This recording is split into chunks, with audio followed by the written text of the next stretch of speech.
qui va se terminer juste avant Radzone, qui va se terminer à la fin du mois d'octobre. Mais série de messages qui, en fait, le titre de la série, c'est super simple.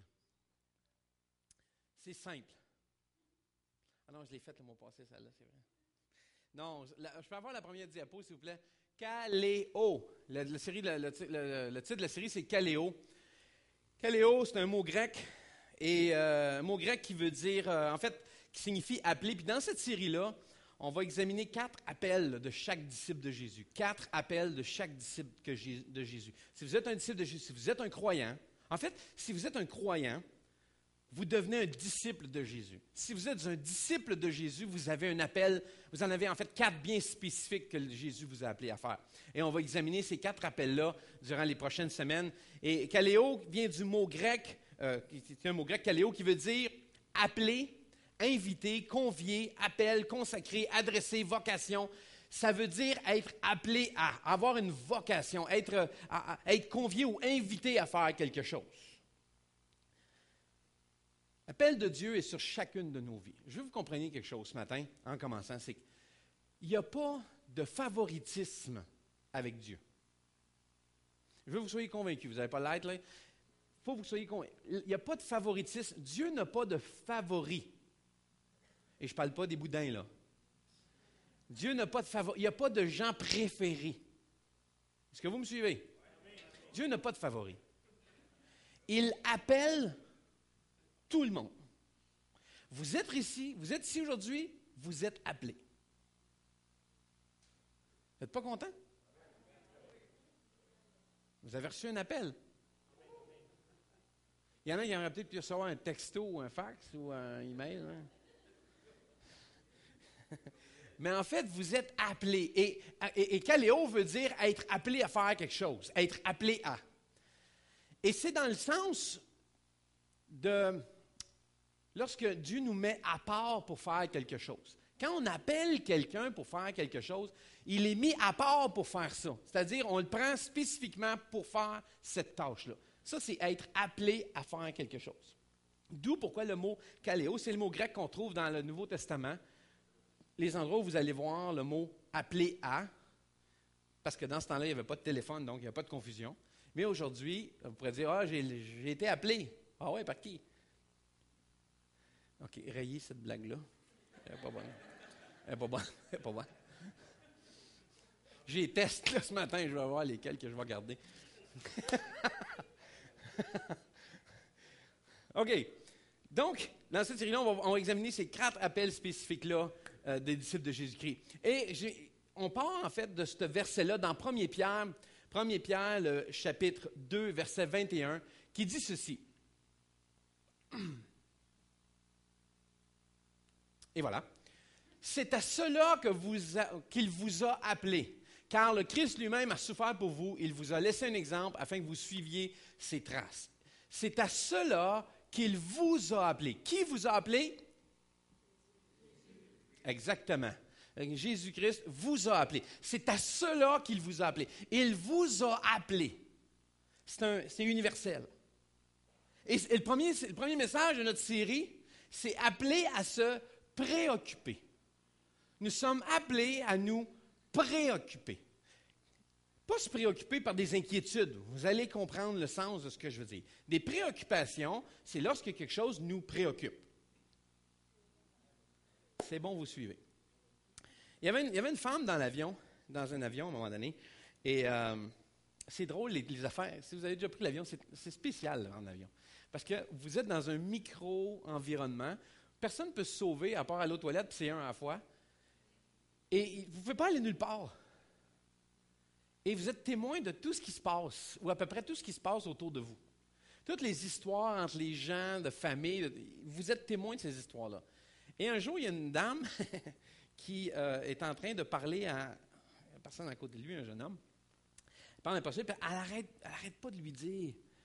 Puis elle n'arrête pas d'essayer de lui témoigner, puis de le convertir, puis elle n'arrête pas, puis Jésus, fait-il Jésus, blablabla. Elle n'arrête pas, puis toi, tu veux accepter Jésus, tu connais-tu Jésus? Et le jeune homme, il essaie de l'arrêter. Il essaie de dire, arrête. Mais à un moment donné, il réussit à la stopper, puis dire, je veux bien écouter ce que vous avez à me dire. à propos de Jésus. À condition que vous soyez intéressé à entendre ce que j'ai à vous dire à propos de ma vie. Puis là, il a continué en disant, mais au fond de ça, au fond, là, vous ne vous préoccupez pas de moi. Vous cherchez juste à me convertir. On est appelé à se préoccuper.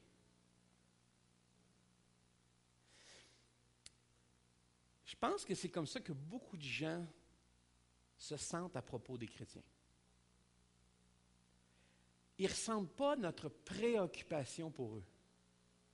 Ils ne ressentent pas qu'on est préoccupé pour leur situation, mais qu'on essaie plutôt de les convertir et de les embarquer. Et c'est souvent le reproche qui est fait à plusieurs chrétiens.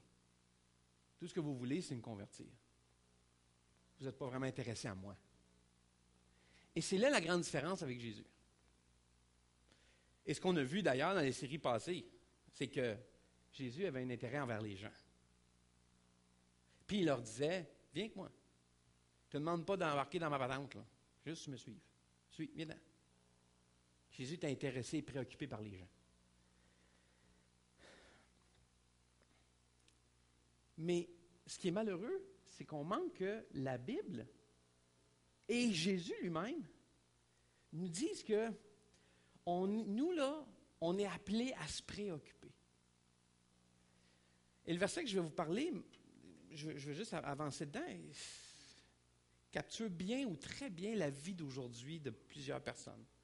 Paul parlait à une église, à une ville, à la ville de Philippe, en fait, qui était une ville.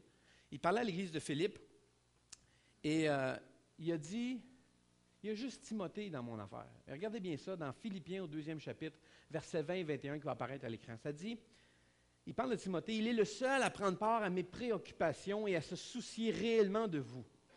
Tous les autres s'inquiètent seulement de leurs affaires personnelles et non à la cause de Jésus-Christ. Je dis que ça résume beaucoup de gens aujourd'hui. Paul est en train de dire, il y a juste Timothée qui partage les mêmes préoccupations que moi à votre sujet, qui s'inquiète ou qui se soucie de vous ou qui se préoccupe de votre situation. Tous les autres s'inquiètent seulement de leurs affaires personnelles et non de la cause de Jésus-Christ. Je peux honnêtement, avec grande honnêteté, dire que ça a résumé des grands moments de ma vie. Effectivement. Qu'est-ce que j'y gagne? Qu'est-ce que j'en retire? Qu'est-ce que je vais bénéficier là-dedans, moi? Si je fais ça, qu'est-ce que j'en retire? Qu'est-ce que je vais gagner à faire ça? Qu'est-ce que ça me donne de le faire? Honnêtement, ça résume des parties de notre vie. Parce qu'on fait les choses parce qu'on a notre intérêt à cœur. Qu'est-ce que moi j'ai à y gagner? Et non pas se préoccuper des autres. C'est triste. C'est triste à lire comme verset. Ça brise le cœur, ce genre de verset-là. En préparant ce message-là, en fait, c'est un peu parti d'un fait vécu. Le Seigneur, le Saint-Esprit est bon pour nous rappeler des affaires lorsqu'on lit des passages et nous rappeler des choses dans notre propre vie. Je ne vais pas mentionner un endroit en particulier, mais c'est arrivé plusieurs fois où je passais à une place et il y avait une personne à côté de moi qui avait un besoin, là. J'aurais pu l'aider, là. Mais j'ai comme choisi, je suis occupé. Je suis en retard. Je n'ai pas le temps. Qu'est-ce que ça me donne? Que ce soit en voiture, que ce soit à l'épicerie, dans un magasin, que ce soit sur la rue, ça m'est arrivé. Je ne suis pas fier de dire ça. Mais Saint-Esprit me rappelait ça. Puis j'avais cette conversation-là dans ma tête, là. Je ne sais pas si ça vous arrive, vous parlez de même, il faudrait que j'aille l'aider. Mais je suis pressé. Je ne peux pas, je n'ai pas le temps.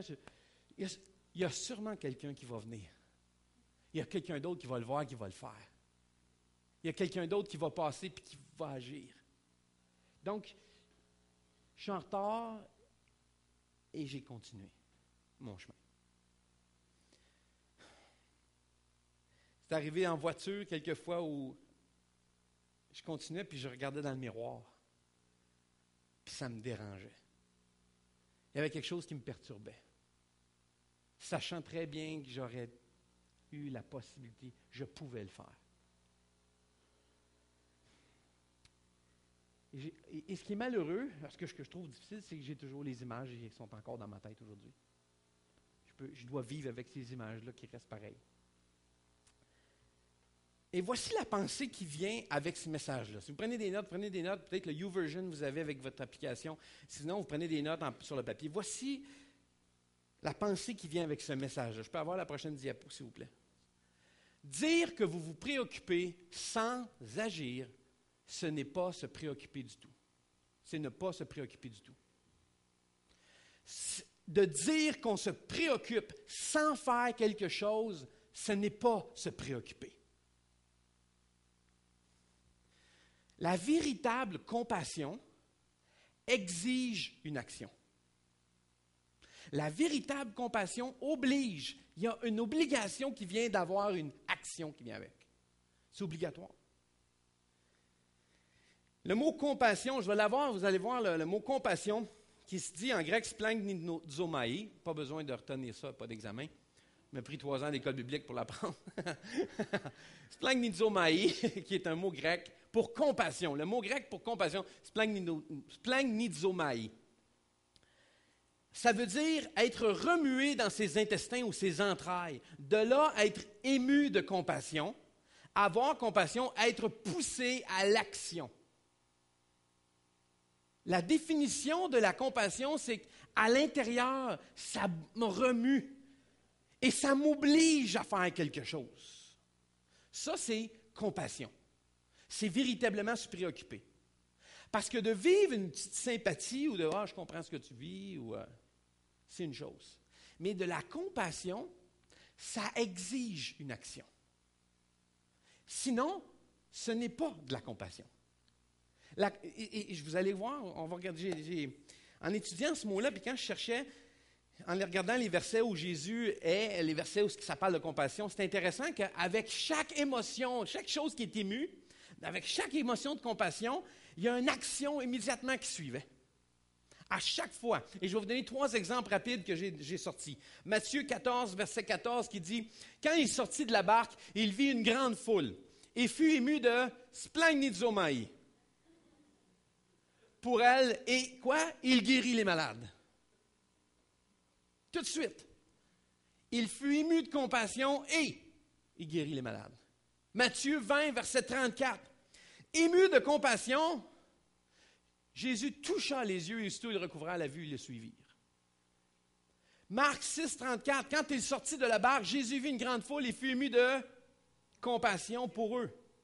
Parce qu'il était comme des brebis qui n'ont point de berger et il se mit à leur enseigner beaucoup de choses. À chaque fois, vous le lirez, parfois, toutes les fois vous allez trouver le mot compassion, que Jésus fut ému de compassion. Immédiatement, il y a un verbe, il y a une action qui suit ça. Parce que sinon, ce n'est pas compassion. C'est d'être mis au fait d'une situation. Ah, ils sont malades.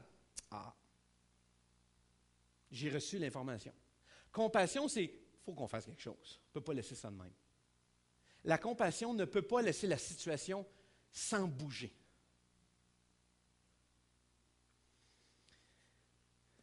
À chaque fois qu'on voit dans ces textes-là, Jésus est ému de compassion, il fait quelque chose, immédiatement. Dire que vous vous préoccupez sans agir, c'est de ne pas se préoccuper du tout. Le plus je m'approche de Jésus, le plus je m'approche de ce qui le préoccupe. Suivez-moi là. Plus je m'approche de Jésus dans ma relation avec lui, plus les choses qui le préoccupent me préoccupent. Plus les choses sur lesquelles il est ému de compassion fait la même chose sur moi. Plus on s'approche de Jésus, plus sa personne déteint sur nous. Plus sa personne déteint sur nous, plus on est préoccupé parce que lui est préoccupé. C'est tout le même principe que lorsque vous êtes mari et femme ou des conjoints proches, là, et que quelqu'un vit un stress ou une inquiétude, ça déteint sur vous, ça vous affecte aussi. Si ma femme est malade ou si ma femme est inquiète, je le ressens, je le vis. Donc, plus je m'approche de Jésus, plus je me préoccupe de ce qu'il préoccupe. Mais vous savez, le contraire est aussi vrai. Moins je m'approche de Jésus, moins je me fais ce qu'il faut pour m'approcher de Jésus, moins je suis préoccupé par ce qui le préoccupe. Ah, j'aimerais ça avoir la compassion de Jésus. Approche-toi de Jésus. J'aimerais ça avoir l'amour de Jésus. Approche-toi de Jésus. J'aimerais ça avoir la vie de Jésus en moi. Approche-toi de Jésus. Plus tu t'approches de lui, plus c'est sa vie en toi et les choses qui le préoccupent, les choses du splagnizomaï que lui a, ils sont déferlés sur toi. Et quand je vous dis l'effet inverse, c'est la même chose. Connaissez-vous l'histoire une histoire de frère indien, là? On parle de 2 loups dans la vie de quelqu'un, le grand-père qui dit à son jeune homme, son petit-fils, il y a 2 loups dans la vie, le bon, le méchant, qui vit en toi, puis tu fais des choix. Puis finalement, le petit garçon, il dit, papa, mais le grand-papa, lequel va gagner? Puis son grand-papa lui répond, celui que tu nourris.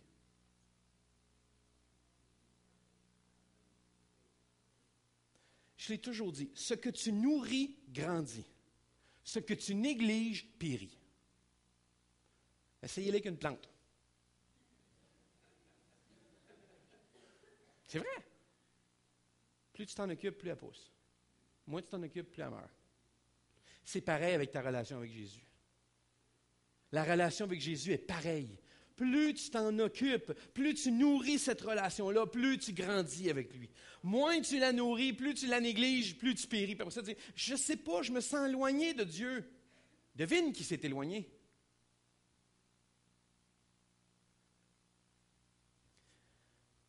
Il y a comme un effet de boule de neige dans ça. Tu sais, on voit des gens, c'est comme, oh, ils sont super passionnés de Dieu, j'aimerais ça être passionné de Dieu, moi aussi, comme ça, puis j'aimerais ça être proche de Dieu comme lui, puis comme elle, puis c'est super le fun. Moi, je ne serais jamais capable d'arriver là.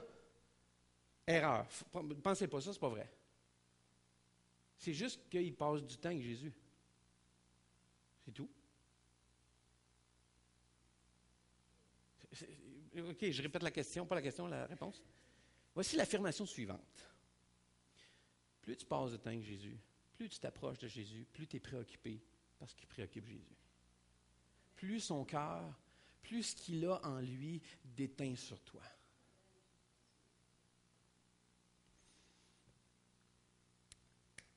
On va regarder une histoire aujourd'hui, une histoire que je trouvais que ça fitait bien avec tout le monde, avec moi dans cette histoire-là, mais pas toujours nécessairement dans le bon rôle. L'histoire du bon Samaritain. On l'appelle le bon Samaritain, c'est assez drôle, c'est un peu ironique ça, par exemple, qu'on l'appelle le bon Samaritain. Parce que je ne suis pas sûr que les Juifs verraient ça de même. Ils diraient, le bon Samaritain. Je vais vous expliquer un petit peu plus loin pourquoi. Mais le contexte de l'histoire, c'est qu'il y a un espèce d'expert de la loi, là, qu'on appelle un maître de la loi ou un chef. Et lui, là, il débat avec Jésus, puis il s'en va le voir, puis il dit, OK, Jésus, qu'est-ce qu'il faut que je fasse, moi, pour être sauvé puis recevoir la vie éternelle? Qu'est-ce qu'il faut que je fasse? Puis là, Jésus, il dit, qu'est-ce qui est écrit dans la loi? Là, il dit, tu aimeras ton Dieu, Seigneur, tout ton cœur, toute ta pensée, toute ton âme et ton prochain comme toi-même. Puis Jésus lui dit, excellent, fais ça. Mais le gars, là, l'expert, lui, il en rajoute. Parce qu'il se dit, s'il faut que je fasse ça, là, d'aimer mon prochain comme moi-même, c'est qui ça, le prochain? C'est qui ce gars-là? De qui tu parles, Jésus? C'est qui ce gars-là? Et c'est là qu'on ramasse notre histoire dans Luc au 10e chapitre, le verset 29. Luc 10, 29 qui dit, mais lui, parlant de l'expert, voulant se justifier, dit à Jésus, qui est mon prochain? Parce que le sens de prochain, peut-être en anglais vous l'avez déjà lu, mais le sens de prochain, c'est celui à côté de toi, ton voisin, le gars, la personne à côté. Donc, c'est comme, mais c'est qui mon voisin? De qui tu parles, mon prochain? C'est qui cette personne-là, au juste? Veux-tu me dire son nom? De qui je dois m'occuper? C'est qui la personne qu'il faut que je me préoccupe? Jésus. Et là, Jésus lui fait comme, ouais, écoute-moi bien, je vais te conter une histoire. Moi, te raconter une histoire. Et là, il commence son histoire à partir du verset 30 jusqu'au verset 32, puis ça dit ceci. Jésus reprit la parole. Il dit, un homme descendait de Jérusalem à Jéricho, et il tomba au milieu des brigands qui le dépouillèrent, le chargeant de coups et s'en allèrent, et le laissant à demi-mort. Un sacrificateur qui fortuitement descendait par le même chemin, ayant vu cet homme, passa outre. Un lévite qui arriva aussi dans ce lieu, l'ayant vu, passa outre. On va le mettre dans le contexte d'aujourd'hui. OK, on met ça en contexte. Êtes-vous prêts à revivre ça aujourd'hui, là? Bon. Il y a un gars qui est une histoire d'un gars qui descend à Jérusalem, de Jérusalem à Jéricho. OK, mettons, un gars qui part de Saint-Jérôme qui s'en va à Laval ou à Montréal. Mais il passe par les petits chemins. Parce que le chemin pour aller là, il est tortueux, il est très dénivelé, il y a beaucoup de montagnes. Puis c'est un chemin reconnu pour avoir plein de brigands dedans. De gens qui sont là pour voler. Okay? Ils sont là, tu sais, si tu te promenais avec ta voiture, ton beau char dans le quartier, tu sais, les roues avec qui tournent, là, tu sais, les affaires dedans, les mags avec les affaires qui tournent, dedans, ça tourne, puis ça flash, puis ton auto, tu sais, cette affaire-là, là, tu vas te faire voler. C'est ce genre de chemin-là, OK? Tu passes pas, c'est comme des quartiers comme le Bronx, OK? C'est des affaires, OK, tu restes pas là sur une lumière. Elle est rouge, continue. Pas grave. Vous savez que ça m'est déjà arrivé, ça, pour de vrai, dans une ville, en réalité, où un policier m'avait dit, même si c'est rouge, tu continues. Donc, oui, je vous le dis, dans un quartier, il m'a dit, t'as pas d'affaires ici. Il a vu ma plaque du Québec, j'étais aux États-Unis, il m'a dit, tu t'arrêtes pas ce soir, nulle part, tu sors de cette section, puis tu t'en vas prendre l'autoroute le plus vite que tu peux. Mais, en tout cas, peu importe. Et j'étais avec ma famille, ma femme qui me dit, pourquoi tu nous fais passer ici? OK, là, c'est une autre histoire. Oubliez ça. Et on met ça aujourd'hui dans le contexte d'aujourd'hui. On met ça dans notre histoire. C'est comme si on s'en allait sur cette route-là et vous vous êtes ramassé sur le chemin et vous vous êtes fait voler. La personne s'est fait voler. Les brigands l'ont pris, ils l'ont battu, ils l'ont laissé à demi-mort. Et là, il passe un sacrificateur. Un genre de gars comme moi, un pasteur, qui passe dans le coin, qui voit le gars et fait comme « Ah non, il va saler mon char, je m'en vais. »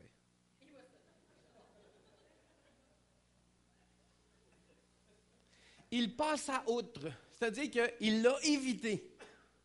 Il a décidé de « Non, j'arrête pas. » Comme mon histoire que je vous ai contée au début, ou à quelques reprises dans ma vie où c'est arrivé, ces histoires-là.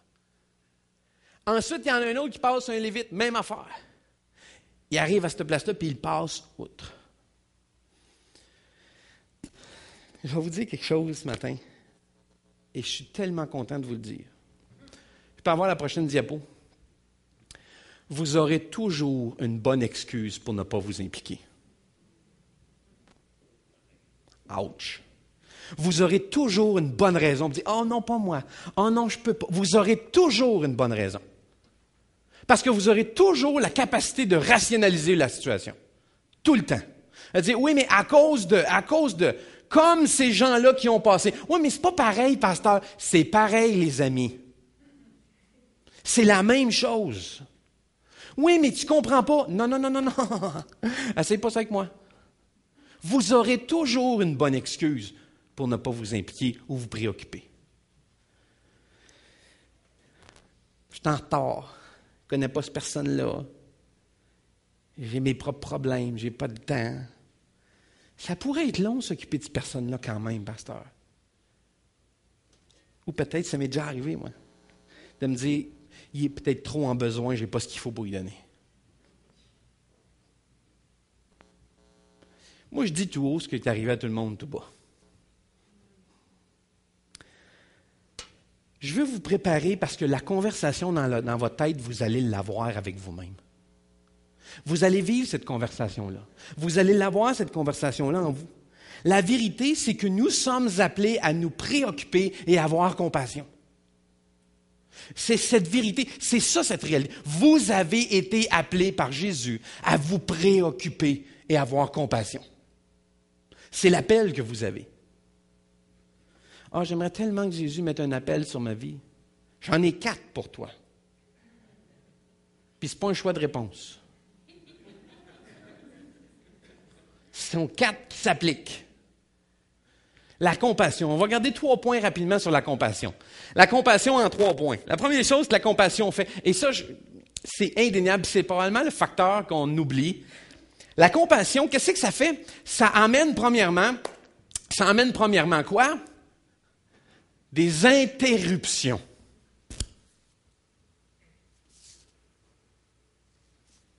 Être interrompu. La compassion, c'est des interruptions dans votre vie. Il n'y a personne qui se lève le matin qui se dit « Aujourd'hui, tiens, je vais avoir compassion de quelqu'un en quelque part, j'ai du temps, j'ai rien sur mon agenda. » Personne ne se dit ça. On ne part pas en se disant « Je vais avoir compassion aujourd'hui de quelqu'un. » Aujourd'hui, je vais me préoccuper de quelqu'un, je vais attendre voir. Il n'y a personne qui se dit ça en se réveillant. On a tous des vies, on est tous préoccupés. Savez-vous quoi? Dieu va interrompre votre quotidien par quelque chose de pas planifié, une interruption divine pour avoir compassion puis de se préoccuper. Il va vous interrompre. C'est ça qu'à un moment donné, j'ai compris, puis je me suis dit, OK, je viens de comprendre pourquoi ça ne marche jamais. J'ai jamais le temps. Je n'ai pas le temps de m'occuper de ça. Non, tu ne l'auras pas. C'est pas quelque chose que tu mets dans ton agenda, là. Il n'y a personne qui se lève, comme je dis, et qui s'en va en se disant, ouais, bon, aujourd'hui, ce serait bien le fun de s'occuper de quelqu'un. On va se préoccuper de quelqu'un aujourd'hui. On va avoir compassion de quelqu'un. On va essayer de trouver quelqu'un pour avoir compassion de cette personne-là. J'espère d'avoir compassion de cette personne-là. Je vais essayer de la trouver. En tout cas, je n'ai rien à faire aujourd'hui. Je vais aller voir. Je vais aller voir si je peux trouver quelqu'un sur la rue, puis je peux m'occuper de cette personne-là. Il n'y a rien à faire aujourd'hui, de toute façon. Hein? Ça ne marche pas comme ça. Ça ne fonctionne pas comme ça, la compassion. C'est une interruption qui se passe. C'est qu'il arrive quelque chose, ça nous interrompt dans le quotidien qu'on est en train de faire. C'est ça la compassion a fait. Elle débarque dans votre vie. Dieu fait des interventions divines. Une interruption qui arrive, bam! Regardez bien au verset 10, versets 33 et 34. Regardez bien ce qui est écrit. Mais un Samaritain, OK, je m'arrête juste un instant, on va aller plus loin. Un Samaritain, ça dit beaucoup sur l'histoire parce que Jésus dit ça à un expert de la loi, OK? Il faut que vous mettiez en contexte, l'expert, le gars qui fait comme moi, c'est l'espèce de la loi. Je suis le gars justifié, le gars correct, le gars bon, le gars gentil, le gars parfait. Hein, OK, parfait? Vous me suivez jusque-là? On va pas trop vite? OK. Il y a un Samaritain. Mais les Samaritains, pour les Juifs, ils les dénigrent. Parce qu'un Samaritain, c'est un mi-juif, mi-païen. C'est un bâtard. C'est littéralement ça. Et les Juifs considèrent les Samaritains comme des chiens. Ça vaut rien pour eux, ces gens-là.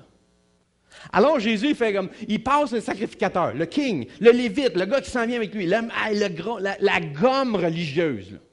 Mais il passe outre. Puis il débarque un Samaritain. Jésus, pas un Samaritain, il prend un autre gars. Il prend un Samaritain. Et il dit, un Samaritain passe par là. Et le Samaritain qui voyageait, étant venu de là, regardez bien, fut ému de splagnizomai. Lorsqu'il le vit, regarde, qu'est-ce qu'il s'est tout de suite fait? Il s'approcha.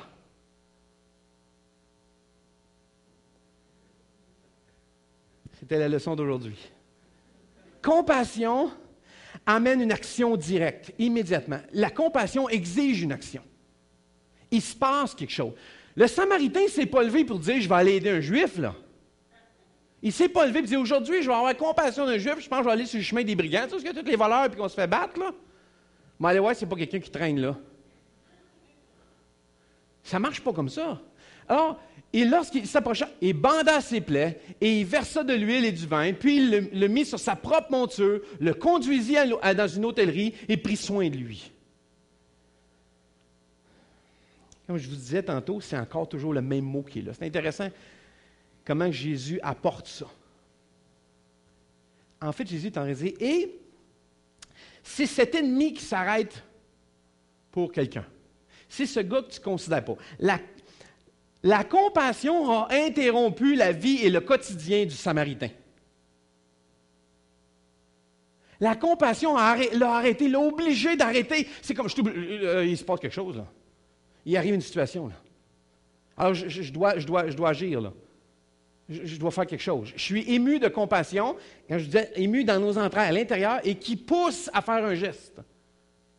Écoute, tu ne peux pas rester dehors, viens ici. Non, tu ne peux pas rester dans cette situation-là. Là. Viens ici. Non, tu ne peux pas rester comme ça. Je ne peux pas te laisser comme ça. Dire qu'on se préoccupe et de ne pas agir, c'est de ne pas se préoccuper du tout. C'est identique, c'est la même chose.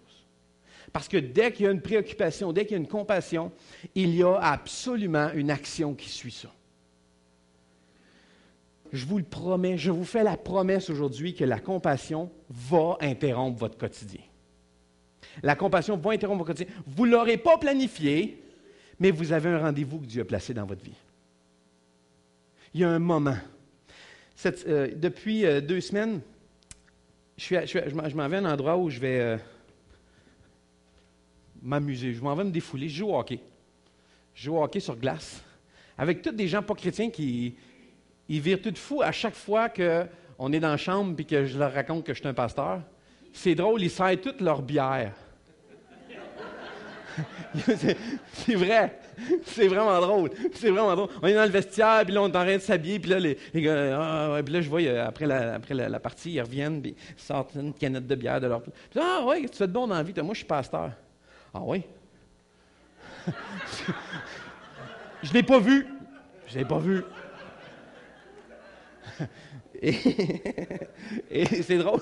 C'est vraiment... Parce que, depuis 2 semaines, il y avait un jeune homme qui était là, moi je dis jeune homme, 26 ans, un jeune homme qui était là avec sa copine puis une petite fille, sa copine est enceinte. En fait, je vous dis ça parce que j'ai appris tout ça, parce que je le voyais toute seule, souvent assis, puis il attendait, puis j'ai décidé d'aller jaser avec.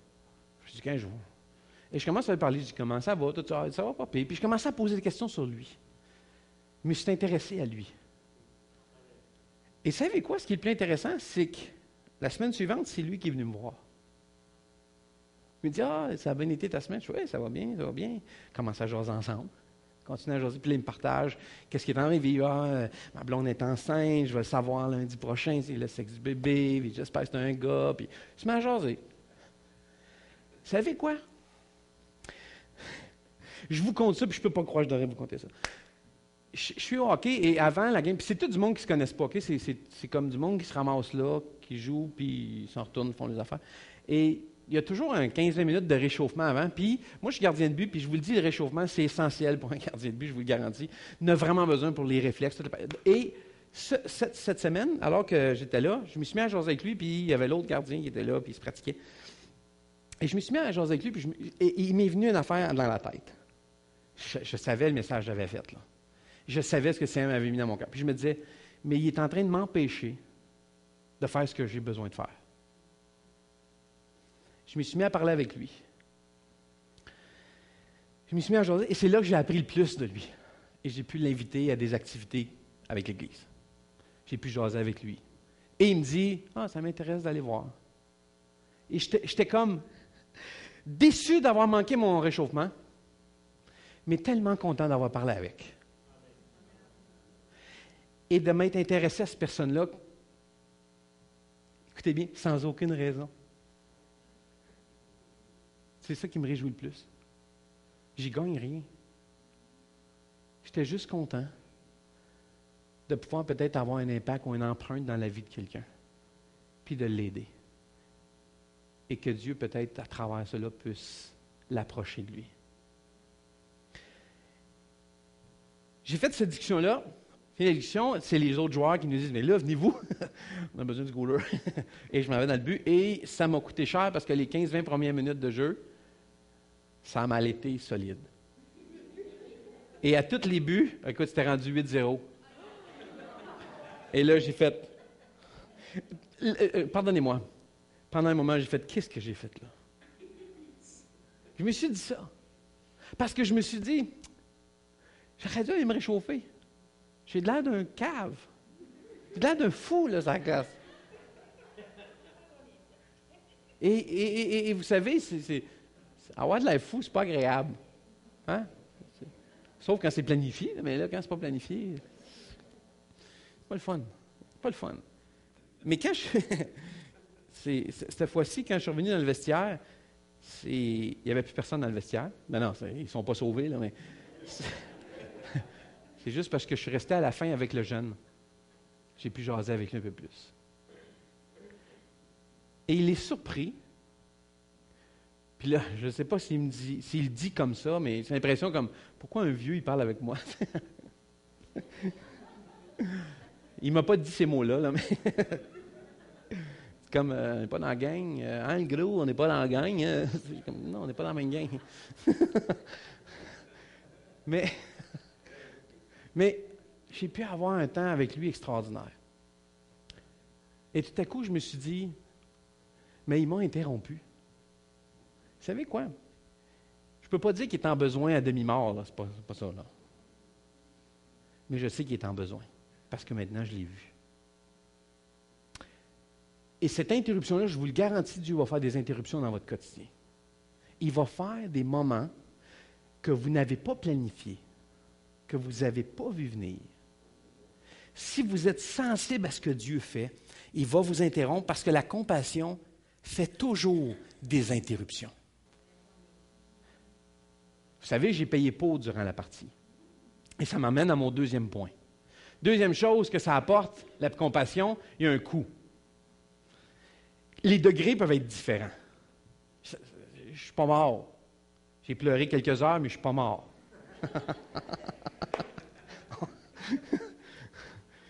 Il y a toujours un coût. Ça coûte toujours de se préoccuper véritablement. Quand on a de la compassion, ça coûte de quoi? Que ce soit en argent ou en temps. Que ce soit en écoute avec une personne, en énergie. Se préoccuper coûte toujours. Luc 10, 35 dit ceci. Le lendemain, il sortit 2 pièces d'argent, les donna à l'hôtelier, lui dit, « Prends soin de cet homme. Lorsque je repasserai par ici, je te paierai moi-même ce que tu auras dépensé en plus pour lui. » 2 pièces d'argent. Savez-vous la valeur de ce que c'était? C'est l'équivalent de 2 jours de travail. 2 jours. Calculez là, votre travail, là, à chaque jour, combien vous gagnez, là, c'est ça qu'il a donné. Il a donné exactement cela. 2 jours de travail. Même si ça me coûte, même si ça apporte des interruptions. Peut-être qu'aujourd'hui, certains, vous êtes dans une situation où vous n'êtes pas capable de donner de l'argent. Vous n'en avez pas beaucoup, c'est difficile. Je vous dis à vous, vous devez trouver une façon de donner. C'est important de savoir faire les sacrifices, que ce soit financiers ou en temps pour donner. Pour d'autres, c'est plus facile financièrement de dire, je vais faire juste un chèque puis je vais donner. Mais vous, je vous dis, trouvez comment donner de temps en temps. Vous devez apprendre à trouver où est-ce que ça vous coûte. Les endroits où est-ce que ça coûte de le faire. J'ai un passage qui n'apparaîtra pas, cherchez-les pas. Il y a un passage dans l'Ancien Testament qui est assez particulier, où c'est David qui fait le dénombrement d'Israël et Dieu n'est pas content de ce qu'il a fait.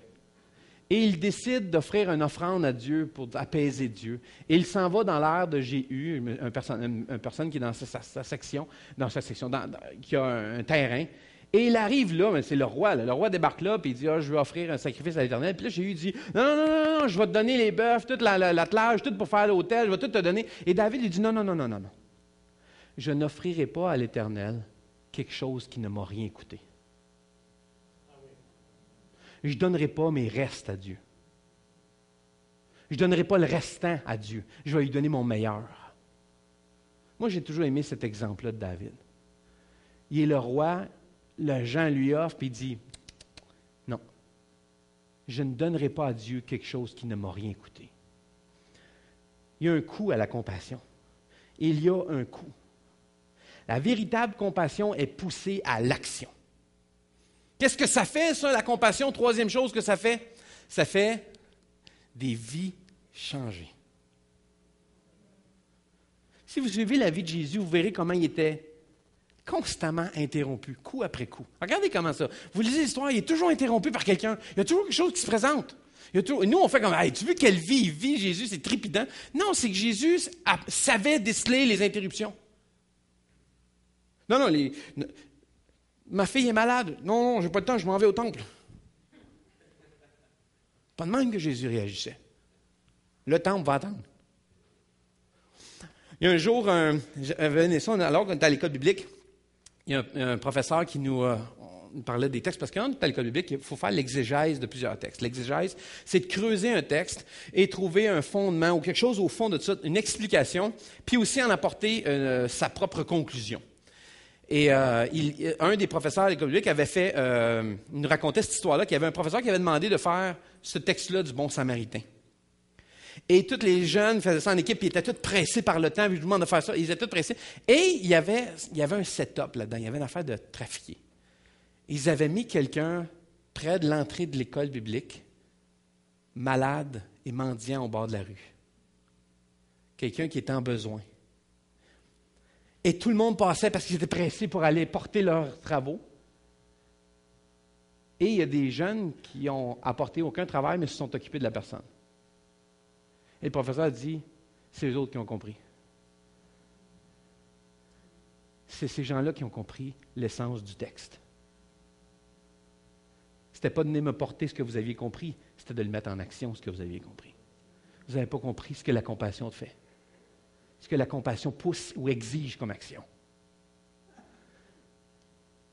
Quand on suit Jésus, Jésus était toujours interrompu. La compassion change les vies. Alors regardez comment il donnait, comment il guérissait les aveugles, comment il pardonnait, comment il passait du temps avec les gens qui étaient, et là j'utilise ce terme-là, permettez-moi, sales de la société.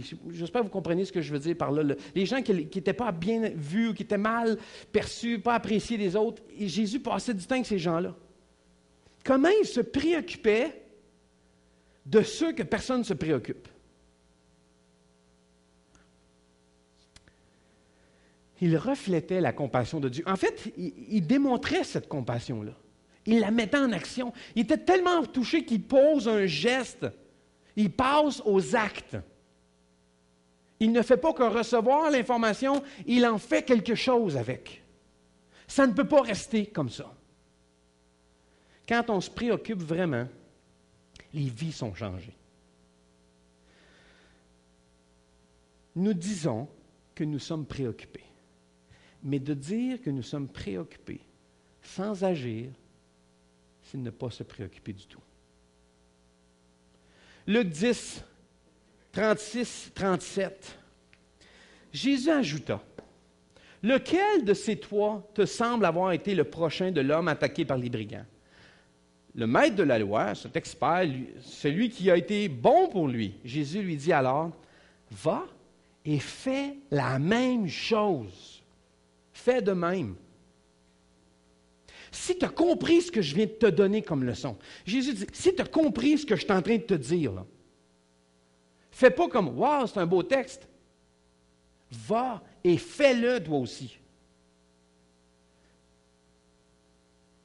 Et Jésus, tout ça a découlé d'une question qui a commencé, qu'est-ce que je dois faire pour être sauvé? Bon maître, Jésus, que dois-je faire pour avoir la vie éternelle? Et Jésus lui dit, qu'est-ce qu'a dit la loi? Aime ton Dieu de tout ton cœur, de ton âme, toute ta pensée, et ton prochain comme toi-même. Non, ils étaient souvent dramatiques, des mélodramatiques, ces gens-là, ils en mettaient plus que le client demande des fois. Et Jésus lui dit, hey, c'est bon, parfait, fais ça. Il lui dit tout de suite, va et fais ça. Le gars, il fait, ah ouais, c'est qui le prochain? Et Jésus lui conte cette histoire-là. Puis le gars, là, Jésus lui dit, en fait, il lui dit, as-tu compris qu'est-ce que je t'ai dit? En posant la question, qui te semble avoir été le prochain? En fait, as-tu compris c'est qui le prochain? Là? C'est ça que Jésus lui pose la question.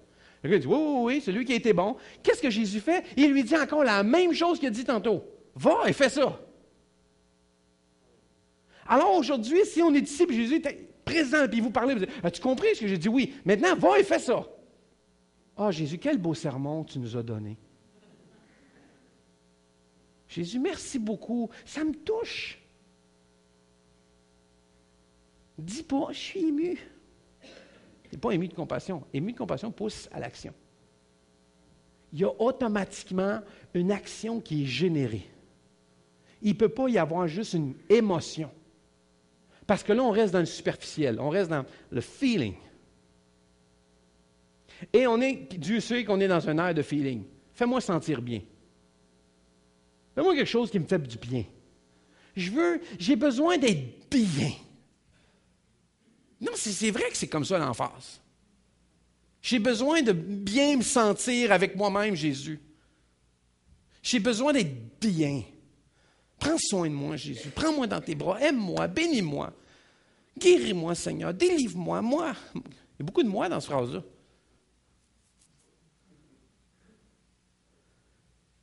Plus on s'approche de Jésus, plus on est préoccupé parce qu'il le préoccupe lui. Plus on s'approche de Jésus, plus ce qui le préoccupe nous préoccupe. Plus ce qui le touche, ou l'émoi de compassion vient, là, tout ce qui... Tu ne dis pas ce mot-là. Émouvoir, oui, émouvoir. Qui le rend ému de compassion, nous rend ému de compassion aussi. La compassion va changer la vie de quelqu'un d'autre. Mais vous savez quoi aussi? Vous savez quoi? Ça change aussi la vôtre. Quand je pousse un geste, vous savez, je reviens avec mon jeune homme. Je ne sais pas si un jour il va entendre ce message-là. Je ne sais pas. J'espère, puis j'espère pas, en tout cas. Je pense à lui, puis je partageais ça avec mon épouse. Je me disais, il y a quelque chose qui... Je suis ému de sa situation, puis je veux faire quelque chose. Et j'ai décidé, qu'est-ce que je peux faire de quelque chose? Je suis allé jaser avec. Et je l'ai invité à jaser dans la semaine. S'il veut on peut-tu prendre du temps? On peut-tu se rencontrer? Et tu fais-tu d'autres choses? Veux-tu qu'on aille Je l'ai invité au hockey des gars le lundi soir. J'ai dit, hey, viens jouer avec nous autres. Il y a plein de gars de l'église. Ah, OK, ouais. Ça m'intéresse. C'est sûr qu'il va probablement faire ces weirdos-là. C'est quoi ces gens-là? Mais comme j'ai dit au début, s'il voit la préoccupation, c'est ça que les gens regardent. Ils regardent les chrétiens et ils se disent, ah, ils sont contre ça, ils sont contre ça, ils sont contre ça, ils ne sont pas d'accord avec ça, ils ne sont pas d'accord avec ça. Mais ils sont pourquoi?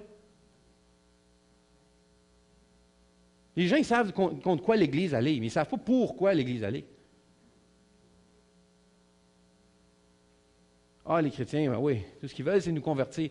Oui, mais ça ne devrait pas être ça. Qu'est-ce qui attirait autant les gens à Jésus? Ils se préoccupaient d'eux. C'est ça qui interpellait les gens. C'est ça qui les attirait. C'est ça qui faisait que les gens retournaient vers Jésus. Pourquoi? Parce qu'ils s'intéressaient à eux. Ils pensaient à eux autres. On est appelé à se préoccuper. Quand un non-croyant nous regarde et qui dit « Vous ne vous préoccupez pas de moi, vous essayez juste de me convertir », c'est probablement un des commentaires les plus tristes du christianisme. Probablement les plus tristes à propos du christianisme qu'on peut entendre. Ah, les chrétiens, mais ils ne sont pas vraiment intéressés. Ils sont intéressés à propos de leurs affaires, pas à propos des gens. Ça ne les intéresse pas. Paul qui dit, il y a juste Timothée qui se préoccupe de votre situation. Les autres, ils pensent juste à eux. Lorsque vous vous approchez de Christ, qu'est-ce qui va se passer? Vous allez vous préoccuper des choses qui le préoccupent, lui. Vous vous rapprochez de Jésus, en fait, plus tu t'approches de Jésus, plus tu te préoccupes de ce qui le préoccupe, plus tu te préoccupes de ce qui le préoccupe, plus tu t'approches de Jésus. C'est comme une roue. Mais il faut la partir. Elle n'arrive pas dans votre vie de même, là. Puis la compassion, elle vient dans la vie de tout le monde. Les interruptions, tout le monde y en a. C'est juste qu'on n'est pas toujours au courant, on ne s'en rend pas compte, puis on n'est pas toujours sensible à ça. Mais Dieu présente plein d'opportunités dans votre vie. Combien de fois vous dites, Seigneur, j'aimerais tellement ça, pouvoir parler à quelqu'un. Dieu vous place plein de monde. Plein de gens, ils vous interrompent avec plein d'affaires. Oh, mais là, j'ai pas le temps, là, je suis préoccupé, puis là, j'ai pas si, mais là, écoute, d'un coup, il est trop en besoin. Il est trop en besoin, Seigneur, je ne sais pas ce qu'il faut. Mais plus vous vous éloignez de Jésus, moins vous vous préoccupez. Moins vous vous préoccupez, plus vous vous éloignez de Jésus. Ça va dans l'autre sens. Alors, quel genre d'église on va être? Moi, je suis posé cette question-là. Ma réponse, ça va beaucoup dépendre du genre de personnes qui composent l'Église.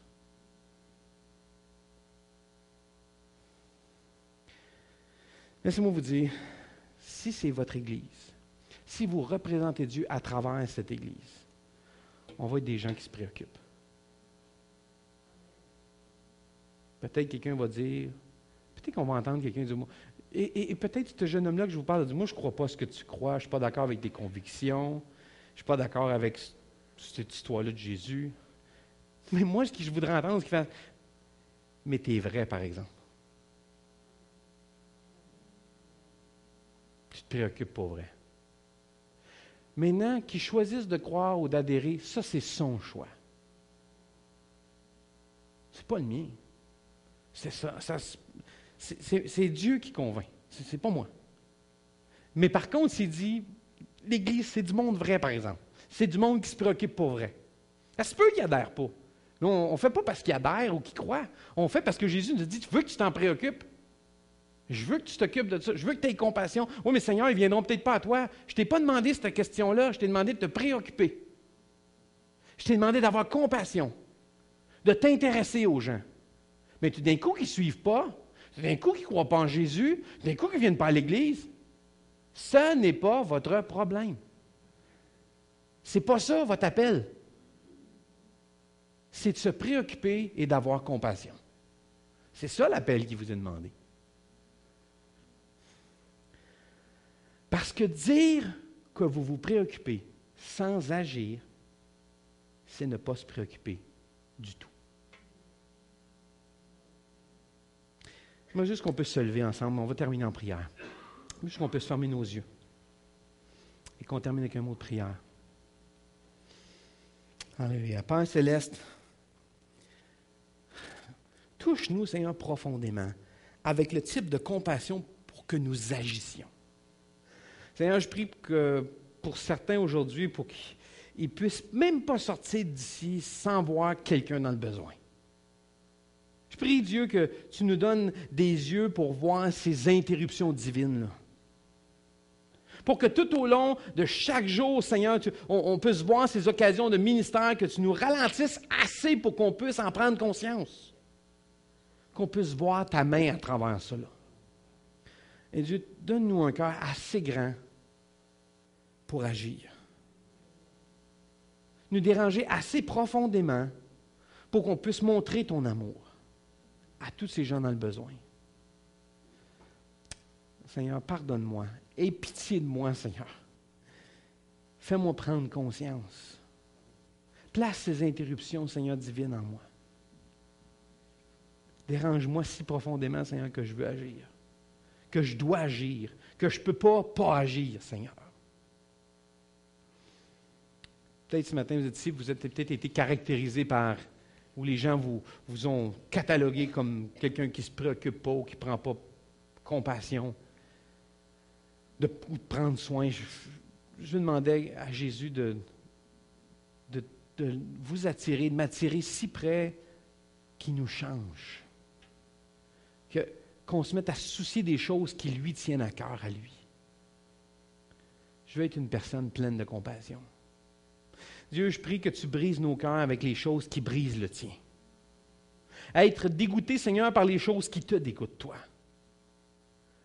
Seigneur, je prie que tu nous donnes de la compassion, cette douleur intérieure, cette émotion à l'intérieur de nos entrailles, Seigneur, qui est si réelle qu'on se met à montrer ton amour, Seigneur, à l'extérieur, avec ces actions-là, avec ces gestes-là. Que ce ne soit pas simplement quelque chose qu'on vit en dedans comme émotion, mais automatiquement qui est poussé à agir. Seigneur, que tu nous utilises pour faire une différence dans le nom de ton Fils Jésus. Que des personnes voient son amour à travers nous. Bouleverse-nous profondément. Amen.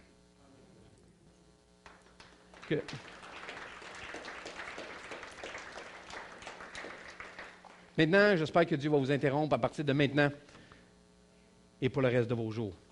Passez une bonne semaine, soyez là mercredi. On se voit pour les cours ADN et tous les autres cours ensemble.